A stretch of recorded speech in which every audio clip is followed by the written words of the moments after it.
Assalamualaikum rakan bohate bacut lun uke ulun cerita kisah di kamo bang padim boh perte bak mita hase kedeh ulua urosi uro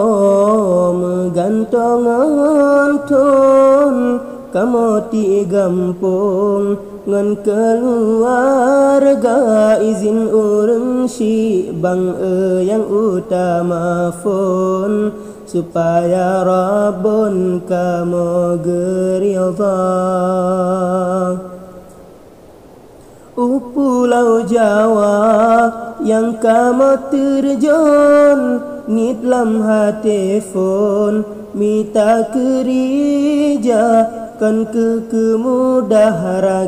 ni bawa telefon yang kamu arung susah lepana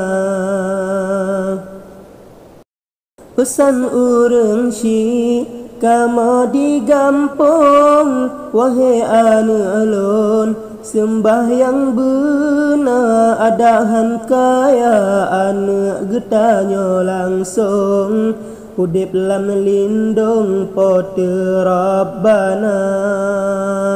adahan kaya anu getanya langsung udip lam lindung pote Rabbana kadang di nasib kamu lam rantau dengan tro sabe merasa awat senja kadang rakan si gogo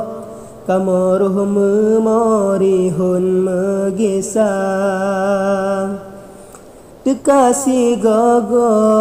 Tuhan tekedi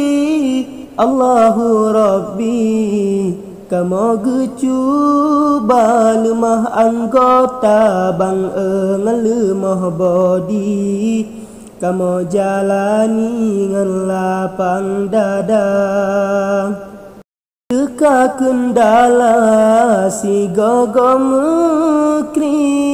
katan megaji kamu pekerja lunyan melangkah bang balain persi kamu jam cilain kerja lunyan melangkah bang balain persi kamu jam cilain kerja lamwate luang kamu hubungi kamu kabari ayah ngan pama pematu manyang ne akiban kondisi Allahu Rabbi rindu lempahna ayah ngan pama yang tatlon sanjung ke urang cilon yang tatlon cinta munya kerindu ma balon mekepong mungkin aketon ulun megisang ayah ngan poma doa ke ulun semoga Rabbun kulun geriza beketrolon wa ma'ani ba'aketon mepeglah rihon yang trip mesebang beketrolon wa ma'ani ba'aketon mepeglah rihon yang trip mesebang memadaohno kisah lang susun habalam pantun bait lan rika nabi ya Allah nabi ya Rabbun bekene lindung kamu di Jawa di ku mano di tanah rincong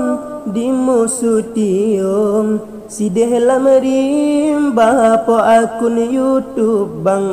Pak Idris Urung yang pegar pantun Tengku Mahendra. Po akun YouTube Bang Pak Idris Urung yang pegat pantun Tengku Mahendra. Heri Lukmana tukang bisaran yang pengalaman Nadir Sanjaya nyok kisah Bang yang kamu karang ke pengalaman yang golong cubang. Hanya ke kisah Bang yang kamu karang ke pengalaman yang golong cubang.